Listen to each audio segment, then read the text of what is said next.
Қыздар, менің каналыма қош келдіңіздер. Біз бүгін осындай өте дәмді борщ жасап көреміз.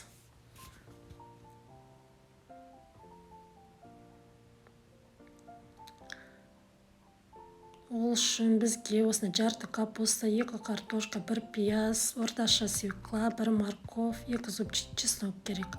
Картошкамыз бен капустамызды өстіп турап аламыз. Мен перловка қосам. Перловканы бір жуып алып, өстіп қайнап тұрған сорпаның бетінде көбігін алып тастаймыз.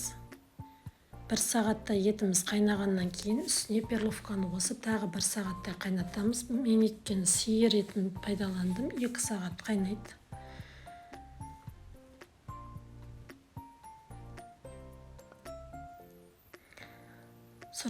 Етіміз дайын болғаннан кейін өстіп сорпамызға капустамыз бен картошкамызды қосамыз. Етімізді сүзіп алып, 2 лавр жапырағын қосамыз. Тұзымызды қосамыз да тағы да бір қайнауға қоямыз. 20 минуттай қайнайды. Оғанға дейін біз зажаркамызды дайындаймыз. Ол үшін свекламыз бен морковымызды теркадан өткізіп, пиязымызды турап, чесногымызды ұсақ терканың көзінен өткізіп аламыз. Қызып тұрған табаға сұйық майымызды құйып, морковымызды, пиязымызды, свекламызды салып, әбден жұмсарғанша қуырамыз.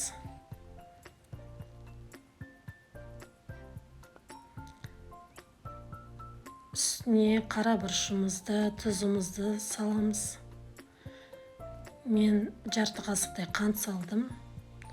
Томат қосып қуырамыз. Сосын өстіп сорпа құйып, тағы да біраз бұқтырамыз. Піскен картошкамыз бен капустамызды үстіне зажаркамызды құйып, өстіп тағы да бір 10-15 минуттай қайнатамыз. Борщымыз өте дәмді болады. Мен сіздерге тағы бір құпиясын айтып кетейін. Дайын болған борщымыздың үстіне жаңағы чесногымызды салып, бір 5-10 минут қақпағын жауып қойып қоямыз. Видеоға түспей қалыпты. Міне осындай әдемі борщ шығады бізде. Үстіне қаймақ немесе майонез қосып ұсынсаңыздар болады. Астарыңыз дәмді болсын.